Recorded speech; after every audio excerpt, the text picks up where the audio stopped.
성경에 나오는 인물들을 바라볼 때 우리는 흔히 그들이 나타냈던 결과에 주목할 때가 많이 있습니다. 예를 들면 모세, 무엇이 생각나십니까? 홍해를 갈랐던 사건, 물에서 반석을 냈던 사건, 이런 것들이 될 수 있겠지요. 여호수아, 그러면 어떤 것들이 또 생각이 나십니까? 여리고성을 무너뜨렸던 그런 사건들, 승리했던 그런 일들을 더 많이 관심을 갖고 기억하고 집중하는 것, 그것이 우리의 모습입니다. 물론 그런 결과를 내기까지 믿음의 문제, 기도의 문제, 이런 것들이 강조되기도 하고 또 그런 것들을 주목하는 것이 당연지사이지만, 그런 역사와 기적들이 실상 저와 우리 성도님들의 삶 가운데 나타나지 않을 때 우리 스스로는 혹시 내가 믿음이 부족한가? 기도가 부족했나? 신앙의 회의를 느끼면서 또 놀라운 그런 기적들을 바라볼 때 마음속에 열등감을 갖는 것도 사실인 것 같습니다. 그래서 성경의 어떤 인물과 나타나는 사건과 기적들을 바라볼 땐 그 결과도 중요하지만 그 사람이 그 기적을 행할 수 있었던, 그 능력을 이루어낼 수 있었던 그 사람만의 가치, 생각의 방향, 마음의 태도가 무엇인지를 확인하는 일은 결과를 기억하는 것보다 훨씬 더 중요할 수 있습니다. 왜냐하면 하나님을 향한 바른 태도, 또 바른 가치가 결국 그 사람의 삶과 신앙의 행동을 결정하기 때문에 그렇습니다.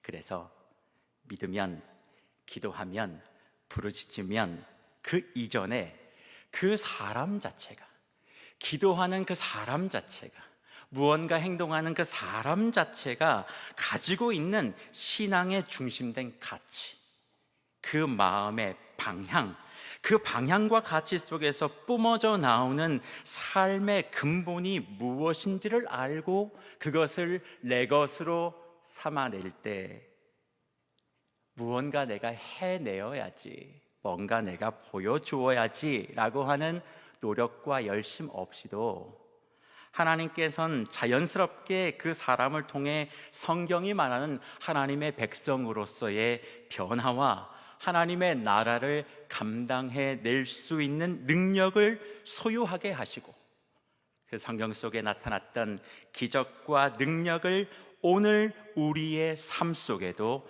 경험하게 해주시는 줄 믿습니다. 그렇다면 여러분들은 성경에 등장하는 많은 인물들 중에 어떤 인물의 삶의 가치와 마음의 태도를 내 것으로 만들고 싶으십니까? 많은 인물들이 떠오르시겠지만 저는 다윗이라고 생각합니다. 왜 다윗이라고 생각할까요? 가장 평범한 목동에서 가장 높은 왕의 자리에 올랐기도 하지만 무엇보다 하나님을 왕으로 모시는 사람의 진면목과 실패함을 둘 다 보여준 사람이 다윗이기 때문에 그렇습니다. 따라서 다윗을 기억할 때 골리앗을 이긴 믿음, 악귀를 내어 쫓은 찬송, 절망과 낙심 속에서 기도했던 그 다윗을 생각하기 전에, 그리고 그것을 통해서 이루어냈던 다윗의 승리를 우리가 마음속에 담기 전에 그런 믿음과 찬송과 기도와 승리가 가능할 수 있었던 다윗의 하나님을 향한 태도, 그리고 삶의 가치와 방향을 주목하고 그것을 내 것으로 삼아 우리의 삶을 힘있게 걸어간다면 지금 평범한 삶을 걸어가고 있는 저와 여러분들도 하나님 앞에 위대한 사람으로 서가는 놀라운 축복이 오늘 예배를 참석하는 우리 모든 성도님들에게 함께 하시기를 간절히 주의 이름으로 축복합니다. 다윗의 하나님을 향한 삶, 그리고 자신의 삶 가운데 가장 중요하게 여겼던 삶의 태도는 무엇이었을까요? 도대체 그게 어떤 것이었기에 하나님도 사람도 기억하는 가장 위대한 신앙인이 될 수 있었을까요? 두 가지 말씀을 통해 함께 살펴보며 은혜를 누리시는 오늘 이 시간이 되길 바랍니다. 먼저 오늘 말씀의 본문의 배경은 이렇습니다. 다윗이 왕에 올라서 정복전쟁이 계속 진행이 되어집니다. 그러던 가운데 암몬의 왕 나하스가 죽음을 맞이하게 됩니다.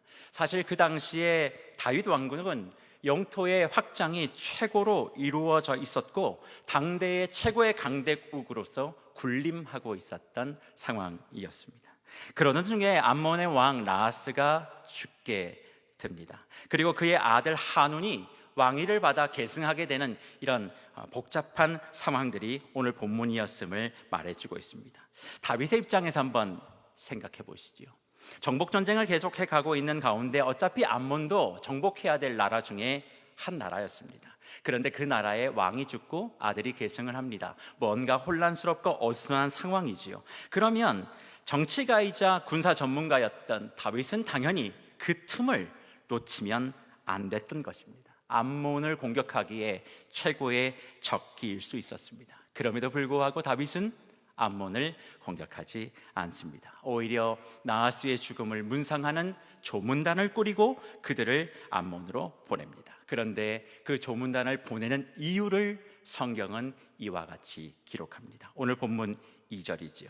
다윗이 이르되 하눈의 아버지 나하스가 전에 내게 호의를 베풀었으니 이제 내가 그의 아들 하눈에게 호의를 베풀리라 하고 사절을 보내어 그의 아버지 죽음을 문상하게 하니라. 다윗이 신하들이 암몬 자손의 땅에 이르러 하눈에게 나아가 문상하매라고 기록하고 있습니다. 문상의 이유가 다른 것이 아니라 암몬의 왕이었던 나하스가 이전에 다윗에게 호의를 베풀었던 적이 있다는 것이죠. 호의라는 말은 히브리 말로 헤세드라는 단어를 본문이 사용하고 있습니다. 그런데 그 호의가 구체적으로 어떤 것인지 성경은 기록하지 않습니다. 그것이 어떤 것인지, 대단한 것인지 사소한 것인지 성경은 밝히지 않다는 거예요. 그러나 생각해 보기를 무언가 나하스가 다윗이 위급할 때 혹은 다윗이 필요할 때 다윗의 필요한 부분들을 은혜로, 사랑으로, 친절로 베푼 적이 있었고 그 다윗이 그것을 받음으로 말미암아 은혜를 기억하고 지금 나하스의 죽음 앞에 조문단을 암몬으로 보냈다 성경이 말씀하고 있습니다. 사실 이 부분을 읽게 되면 우리 성도님들이 이렇게 생각하실 수 있지요. 그게 뭐가 그렇게 대단한 일인가? 사람이 죽어서 문상 보내는 것, 그거 뭐 대단한 일이 있을 수 있는가라고 생각할 수 있겠습니다만 지금 다윗은 영토를 정복해야 되는 그런 전쟁 중에 있었기 때문에 가장 중요한 것이 뭐였을까요? 땅을 차지하는 것, 승리하는 것이 가장 중요한 일일 수 있었습니다. 한가로 있을 게 아니라 어떻게든 적이 약점을 보이거나 무언가 승리할 수 있는 허점이 보이게 되어지면 그것을 붙잡고 집요하게 물고 늘어져 이길 수 있는 방법을 택하는 것이 상식적인 일이고 지혜로운 일이라고 할 수 있겠습니다. 그런데 그 상황에서 그렇게 하지 않고 조문단을 보내는데 그 이유가 이전에 나하스로 받았던 그 은혜, 성경도 구체적으로 무엇인지 기록하지 않을 만큼 사소할 수 있는 일임에도 불구하고 그것을 은혜로 기억하고 그 은혜를 내가 받았기 때문에 모든 것을 멈추고 조문단을 보냈다 말씀하고 있습니다. 저는 이 부분에서 다윗의 위대한 신앙의 태도 첫 번째를 발견하게 됩니다. 그것이 뭡니까? 하나님의 싸움과 나의 싸움을 구별하여 내 싸움에 집중하기입니다. 하나님은 언제나 모든 전쟁으로부터 내가 주인이라고 말씀하셨습니다. 전쟁의 주인은 나다. 그리고 다윗은 그것을 철저하게 몸으로 익혔던 사람입니다. 곰과 이리로부터 양떼를 지켰을 그 시절로부터 시작해서 골리앗을 쓰러뜨렸던 그 모든 과정까지 다윗은 의지할 것이 오직 하나님밖에 없다는 것을 알고 있었습니다. 하나님의 전쟁에 하나님이 주인 되셔야 한다는 것, 하나님이 모든 것을 이루어 가셔야지만이 된다는 것, 그 모든 힘과 능력과 승리의 원동력은 오직 내 하나님 한 분밖에 없다는 것을 잘 알고 있었습니다. 그랬던 그였기 때문에 다윗은 언제나 대단한 무기와 뛰어난 병기를 찾지도 않았고 그것을 구하거나 입지도 않았습니다. 왜 그랬을까요?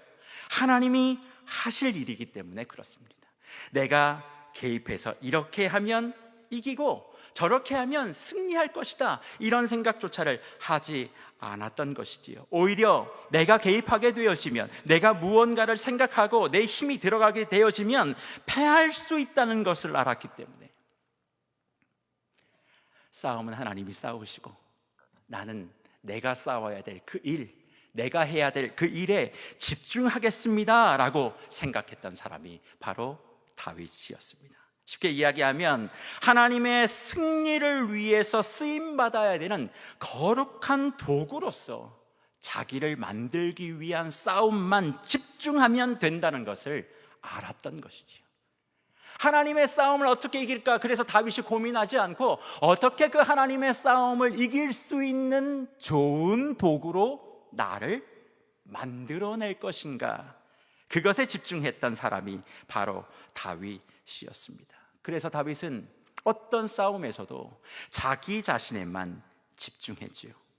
그러니 상식적으로 지금 적국이 어수선한 틈을 타서 공격을 해가고 승리할 수 있다는 것, 세상 사람들이 생각하면 당연한 일이라고 할 수 있겠지만 다윗은 그 절호의 기회를 내려놓고 어쩌면 왕으로서 멋지게 내가 한번 이름을 날릴 수 있는 그 욕심을 내려놓고 사절단을 만들어서 그들을 보내고 자기 자신에게 베풀어줬던 그 은혜를 기억하는 싸움에 집중하고 승리하는 모습을 우리에게 보여주고 있습니다. 그래서요, 성도님들, 다윗은요 오히려 자기 싸움을 구분하지 못하고 집중하지 못하고 자기 욕심을 먼저 생각하고 자기보다 남을 먼저 생각하지 않을 때 언제나 패배했음을 우리는 기억하고 있지 않습니까? 늘 하나님의 일이라고 생각하고 그 일에 뭔가 거창한 것을 이야기하며 계획을 하는 그 다윗, 그럴 때마다 졌습니다. 인구 조사할 때마다 졌고, 그리고 우리아의 아내를 범했을 때, 그거를 은폐하려고 했을 때 다윗은 번번이 패배하고 실패할 수밖에 없었습니다. 그래서 본문의 시간 속에서 다윗은 가장 손쉬울 수 있는 승리를 눈앞에 두고 자기에게 허락되어진 은혜를 기억하는 것, 여기에 내가 집중하는 것이 이번 기회를 통해 내가 내 싸움에 승리하고 집중해야 될 것을 알았습니다. 성도 여러분, 그런데 왜 이 은혜를 기억하는 것이 자기 싸움이 될 수 있을까요? 사람은 힘에 따라 움직이는 존재입니다. 내가 힘이 생기면, 그래서 이전에 어떤 은혜를 받았는지를 잘 모릅니다. 내가 잘 되면 내가 잘해서 그러는 줄 압니다. 그래서 그 자리까지 오를 수 있게 도와줬던 수많은 선대했던 사람들을 쉽게 잊어버리는 것, 이게 죄된 인간의 본성입니다. 다윗이 당대의 최고의 권력자이었음에도 불구하고 성경은 성경조차 주목하지 아니하는 그 작은 호의, 자기가 힘들었을 때 자기에게 베풀어 주었던 그 은혜를 잊지 않고 조문단을 보내는 그 다윗의 모습을 통해서 자기의 싸움은 다른 것이 아니라 내 마음속에 있는 욕심을 내려놓는 것, 그래서 하나님을 통해 베풀었던 은혜이든 사람을 통해 받았던 그 은혜이든 그것을 기억하는 것이고, 거기에 집중했던 이 다윗의 모습이 위대한 신앙의 사람으로 서갔던 다윗의 신앙의 핵심 가치였다라고 말씀해 주는 줄 믿습니다. 많은 사람들은 생각합니다. 위대한 신앙이라는 것, 대단한 결과와 업적이 나타나고 보여지는 것이라고 생각할 때가 많지요. 하지만 정말 위대한 신앙으로 가는 그 길은 은혜를 기억하는 것, 그것을 베풀어 줬던, 사람을 잊지 않는, 그것을 통해서만 도달할 수 있는 곳임을 여러분들이 기억하시기를 바랍니다. 다 하나님이 하셨다, 그분이 은혜를 주셨다라고 말하지만 정작 그 은혜의 통로가 되었던 사람을 잊어버리고 그 사람들을 하대한다면 그는 자기 싸움에 진 사람으로서 하나님의 싸움에 거룩한 도구가 결코 될 수 없습니다. 하나님은 하나님의 싸움에 어떤 사람들을 사용하느냐? 자기 싸움에서 승리한 사람들을 사용합니다. 내가 드러나지 않고 하나님만이 드러날 수 있도록 준비된 사람, 어떻게든 나의 거룩함을 유지하여 하나님의 영광스러운 그 이름이 드러날 수 있는 자기 싸움에서 승리한 사람들을 사용하셔서 하나님의 싸움에 거룩한 전사로 사용하는 줄 믿습니다. 그래서요, 하나님의 사람은 호의와 친절과 은혜를 기억한 다윗처럼 항상 그 은혜를 기억하는 것을 자신의 삶의 중심, 가치로 놓고 그 모습을 통해 자신의 걸음들을 한 걸음 두 걸음 옮겨가는 것을 성경을 통해 말씀합니다. 다윗이 이렇게 은혜를 기억하고 자기 싸움에서 승리했을 때 구체적으로 나온 그의 신앙의 모습은 어떤 것이었을까요?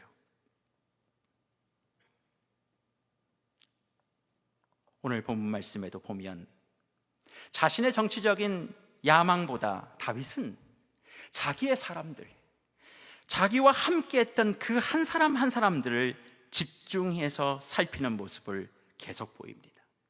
좀 더 이야기하자면 사람에 대한 관심이 항상 있었고 그 사람에 대한 애정, 소중함, 예의로 사람들을 대하는 모습들이 계속 나오게 된다는 것이죠. 어디서 그런 모습들이 발견됩니까? 다윗이 조문단을 보내고 나니까 새로운 왕이 되었던 한온과 신하들이 모여서 이런저런 이야기를 합니다. 그 이야기의 핵심은 이거였어요. 다윗이 조문단을 보낸 것은 아버지를 존경하고 아버지의 호의를 이렇게 생각해서 그렇게 된 거 아닙니다. 영탐하고 정탐하고 정복하기 위하여 온 것이지요. 그러니 저들 그냥 그렇게 보내지 마십시오. 다윗의 그런 이야기들을 믿지 마십시오. 그래서 하론이 다윗의 사자들 좀 잡았다가 어떤 행동들을 합니까? 본문 4절을 한번 보시겠습니까? 한온이 이에 다윗의 신하를 잡아다가 그의 수염을 깎고 그 의복을 볼기 중앙까지 다루고 돌려보냈다, 그렇게 얘기합니다. 수염을 잘랐답니다. 의복을 잘라서 엉덩이를 보여주는 그런 상태를 만들었다는 것이죠. 사절단은 다윗 자체를 상징합니다. 그러니까 이 행동은 다윗의 수염을 자르고 다윗의 엉덩이를 들춰 보였던 것이라고 할 수 있겠습니다. 사실 그 당시에 남자의 수염은 생명을 의미합니다. 그러니까 다윗의 생명을 끄는 것과 마찬가지인 것, 그리고 볼기를 드러냈으니 정말 수치와 모욕, 할 수 있는 모든 것을 다 준 것이 바로 오늘 본문 4절에 나오는 내용이 될 수 있습니다. 그런데 이 내용을 다윗이 전해들었습니다. 마음이 어떠했을까요? 만약 여러분들은 어떻습니까? 누군가 나를 모욕하고 나에게 수치를 줄 때 여러분들의 마음은 어떠하십니까? 복수하고 싶고 무언가 더 험한 생각과 험한 마음을 실행하고 싶은, 게다가 지금 다윗은 왕이니 무엇을 해도 문제가 결코 될 수 없지 않겠습니까? 참을 수 없는 분노와 수치와 복수가 있음에도 불구하고 다윗은 그 복수를 행하지 않습니다. 오히려 암몬을 정리하고 나라의 자존심을 찾겠다라고 하는 거창한 슬로건들을 가지고 전쟁의 명분을 확실하게 삼을 수 있었음에도 불구하고 다윗은 그렇게 하지 않고 이렇게 상황을 정리합니다. 5절 말씀 보시겠습니까? 어떤 사람이 다윗에게 가서 그 사람들이 당한 일을 말하니라. 그 사람들이 심히 부끄러워하므로 다윗이 그들을 맞으러 보내 왕이 이르기를 너희는 수염이 자라기까지 여리고에 머물다가 돌아오라 하니라 말씀하고 있습니다. 이 상황을 반암몬 정서를 강화하고 자신의 정치적 입지를 확고할 수 있는 그런 사건으로 정략적으로 사용하지 않고, 다윗은 자신이 받았던 수치와 모욕보다 오히려 이것을 통해 상처를 입었던 자기의 사람들을 먼저 생각하고 그 사람들을 만져주는 것을 최우선으로 생각합니다. 한번 생각해 보십시오. 수염이 잘렸습니다. 엉덩이가 다 드러났습니다. 그렇게 암몬에 쫓겨서 이스라엘로 돌아오는 그들을 가족들이 봤을 때 어떤 심정이겠습니까? 자기가 알고 있는 그런 사람들이 그 사람들의 참혹한 상태를 봤을 때 그 사람들, 사절단의 그 마음과 고통과 평생의 상처는 어떠하겠습니까?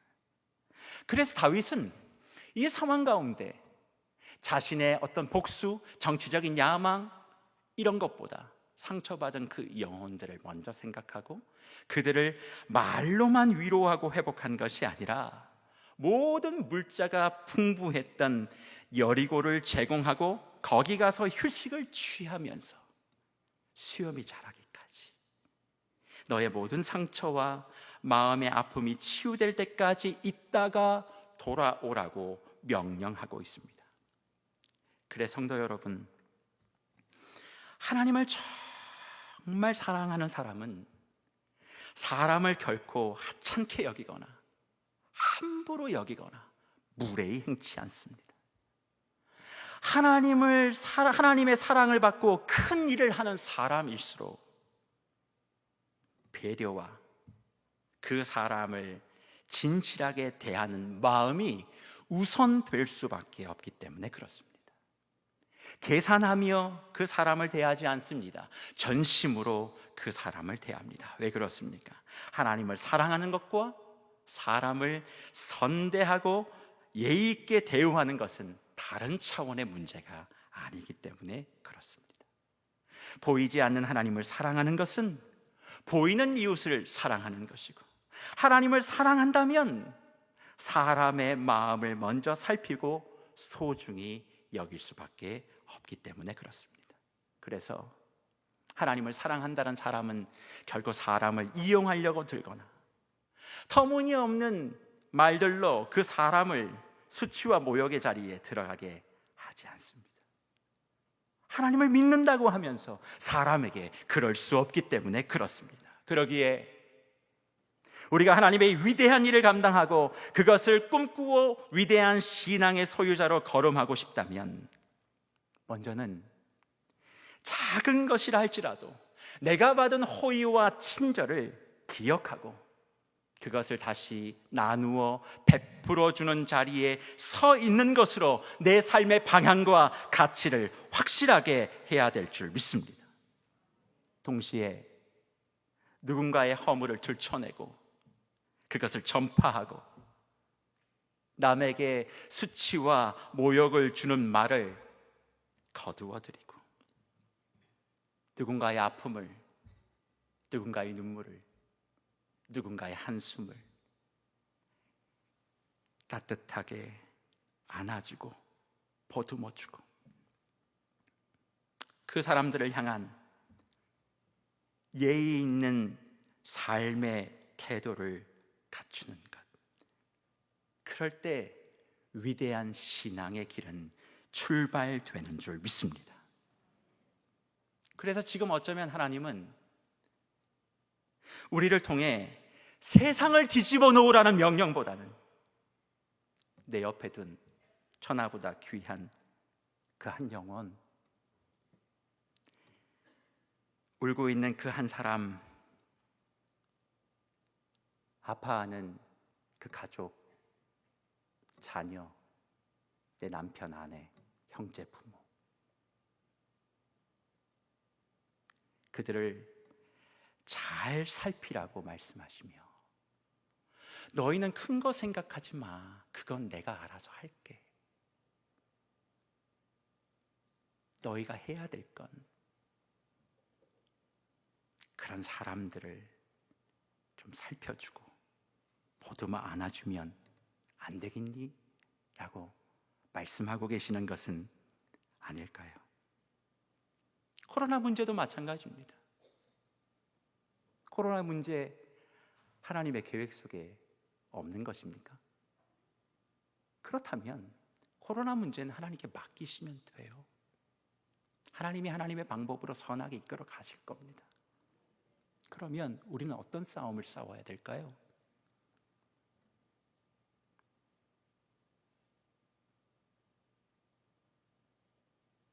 어려울 때 너만 힘들다고 하지 마.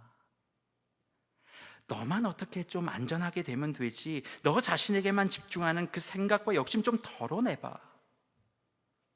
너보다 좀 더 어려운 그 사람들, 힘들어하는 그 누군가 좀 안아주면 안 돼? 좀 위로해주면 안 돼? 살펴주면 안 돼? 도와주면 안 돼? 이 코로나 문제 내가 선하게 해결해 줄 테니 너는 너의 싸움을 좀 싸워보렴.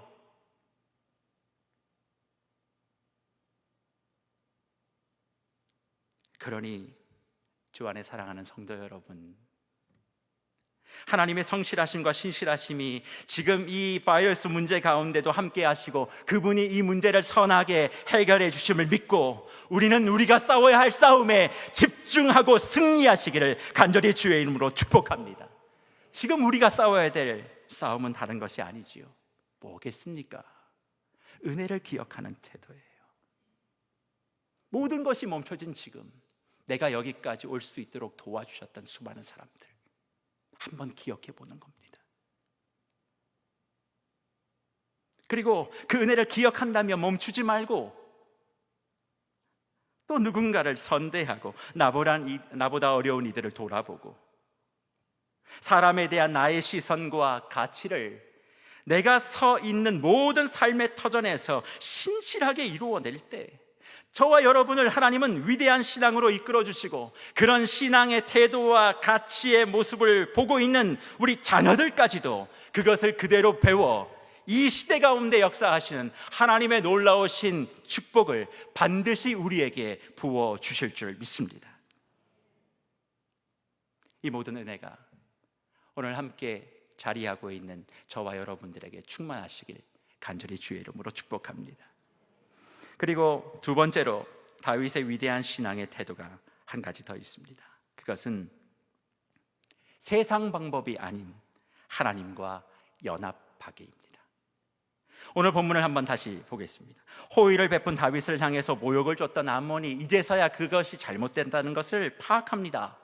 상황 파악이 좀 된 것이지요. 그 상황 파악이 어떻게 됐습니까? 6절 말씀을 보십시오.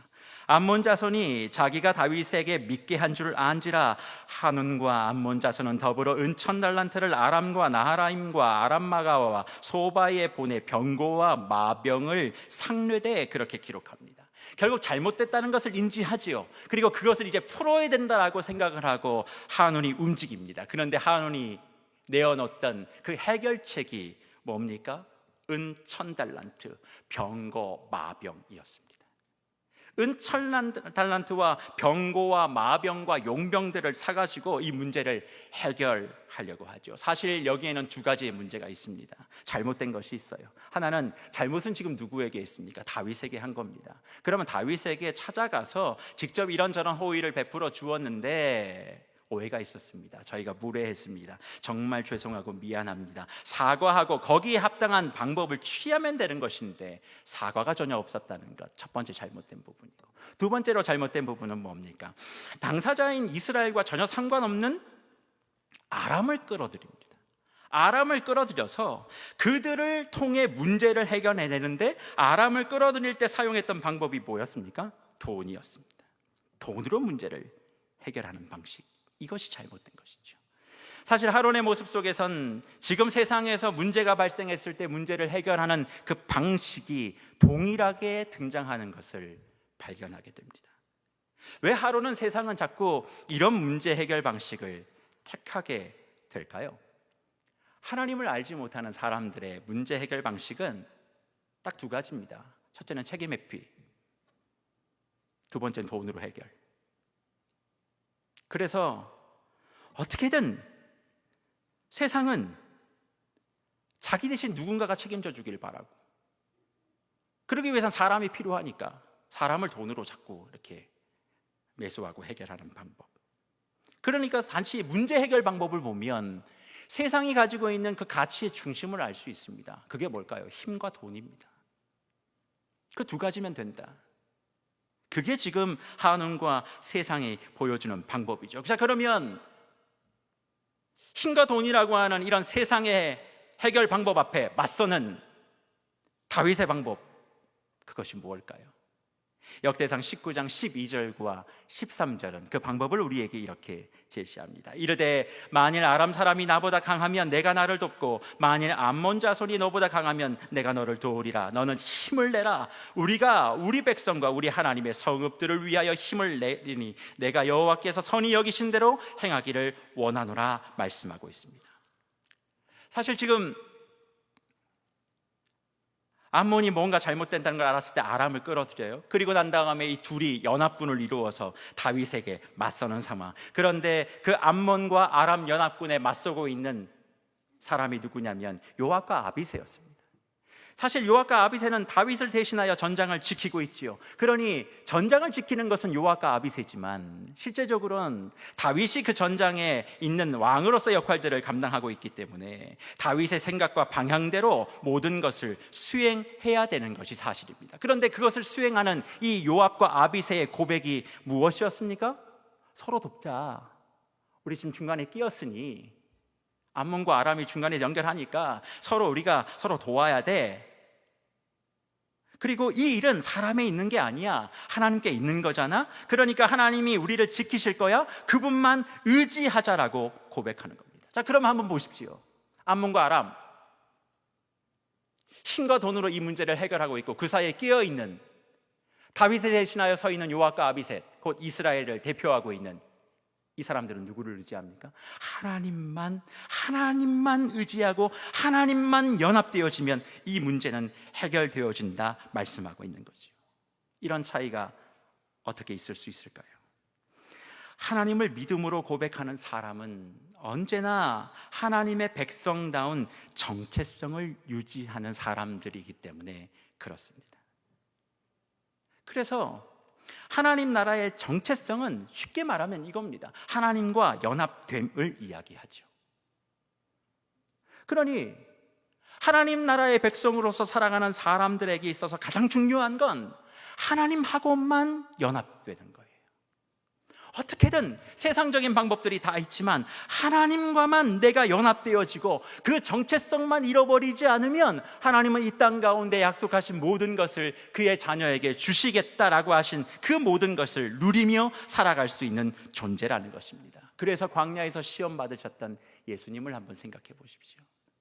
그 시험 세 가지가 뭔지 구체적으로 잘 모르셔도 괜찮습니다. 핵심은 사단을 통해 예수님에게 허락되어진 그 시험의 핵심은 다른 것이 아니라 하나님 나라의 정체성을 버리라는 겁니다.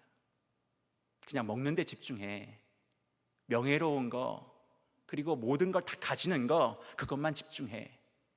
하나님 나라의 정체성으로 살아가는 그 특별함을 다 내어버리라는 겁니다. 그래서 부귀 영화라든지 이런 것들을 통해서 보이지 않는 하나님 나라는 버리고 보이는 사단의 나라의 편이 되라는 것. 그렇게 살면 내가 모든 거 다 줄게. 이게 예수님의 광야 시험에 나오는, 지금도 우리를 시험하는 세상의 방법이라는 사실이지요. 그러니 그 세상의 방법 앞에 우리가 해야 될 건 뭐겠습니까? 나는 보이지 않는 그 하나님, 그 하나님을 보며 그 하나님과만 하나 되며 그 하나님과 내가 지금 같은 길을 걸어가기만 하면 반드시 승리를 준다고 믿고 내 삶의 방향을 확고하게 정하는 것, 바로 이것인 줄 믿습니다. 그래서 주 안에 사랑하는 성도 여러분, 코로나 바이러스라고 하는 인생에 한 번도 가지 못하는 그런 시간들을 지나가고 있는 요즘, 어느 때보다 혼자 있는 시간들이 많으실 거라고 생각합니다.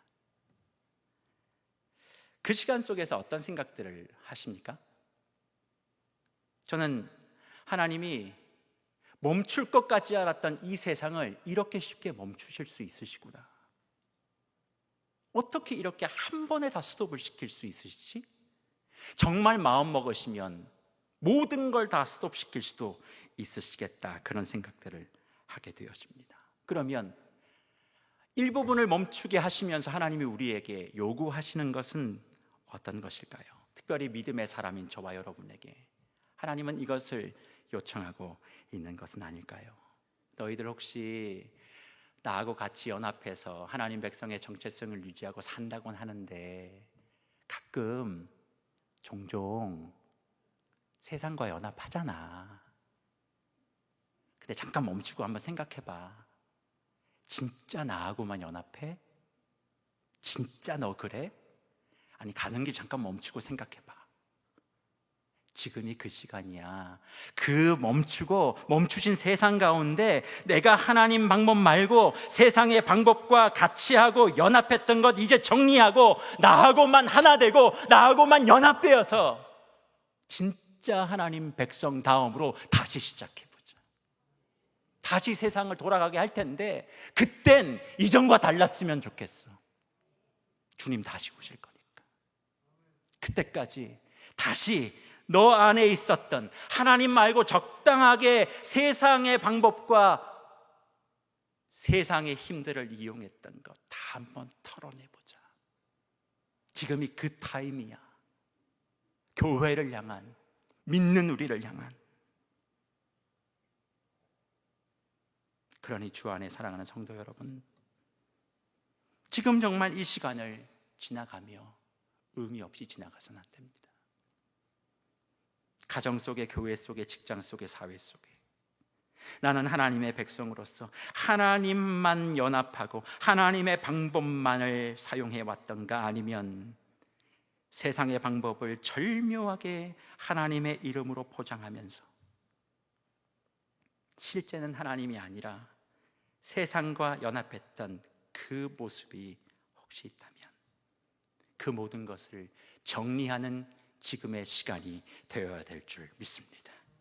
그렇게 하나님과 연합하고 모든 것을 정리하는 시간으로 이 과정들을 지나갈 때 하나님은 무언가 대단한 것이 나타나지 않아도 넌 위대한 신앙인이고 하나님 나라의 백성이고 넌 정말 어둠 속에서도 하나님의 백성의 정체성을 잃어버리지 않는 사람이다 칭찬하시고 우리를 영광 가운데 드러내 주실 날이 반드시 우리 삶 가운데 임하게 될 줄 믿습니다. 말씀을 마무리하며 모든 주의 권속들에게 이 놀라운 다윗의 핵심 가치와 태도가 물에 새겨지는 것이 아니라 뼈에 새겨지는 복이 있기를 간절히 소망합니다. 그러기에 매 순간 성도 여러분, 그래요. 내가 이룬 것이 별로 없을 때 없으십니까? 내가 뭔가 한다고 하는데 이렇게 코로나 가운데서도 수요 예배 오셔가지고 열심히 말씀 듣는데 뭔가 내 일상은 잘 안 되는 것 같아요.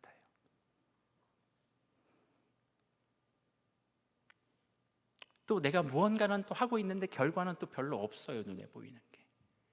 남들 막 얘기하고 싶을 때 나도 뭔가 좀 얘기하고 싶은데 거리가 없어요. 거짓말도 한두 번이지. 안 되는 거예요. 그때 어떠세요, 마음이? 사단이 내 옆에 와서 너 뭐 하냐? 훈련 받는다며. 네가 그래서 무슨 훈련이니? 야, 너 그래가지고 집사니?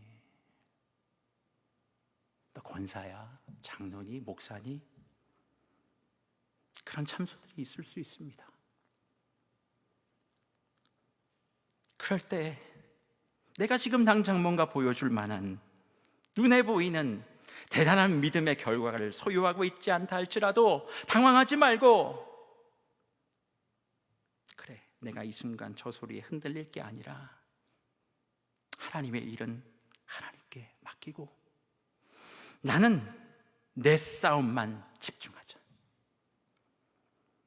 내 욕심과 나에 대한 지나친 관심 그거 내려놓고 받은 은혜만 기억하자.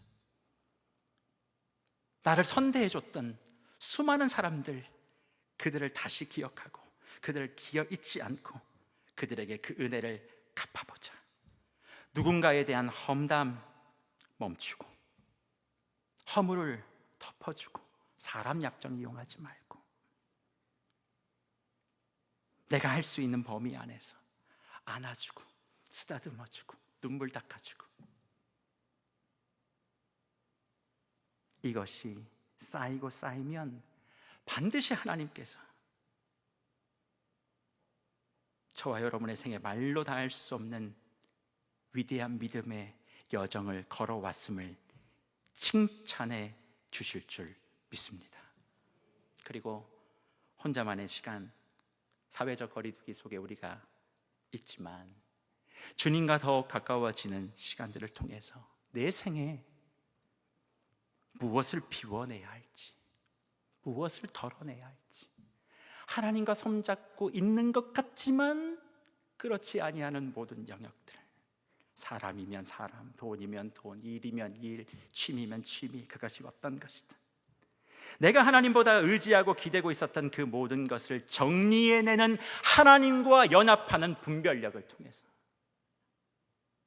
우리의 삶을 한 걸음 한 걸음 전진시켜 나갈 때, 하나님은 지금 코로나 시대에 은혜 받고 은혜를 기억하고 사람을 소중하게 여기고 욕심을 버리며 자기 싸움에 집중하여 승리하는 그 사람, 세상의 어떤 것이 아니라 하나님만 내가 보고 가겠습니다. 세상이 바보라 이야기해도 바보 되겠습니다. 바보 되죠 뭐.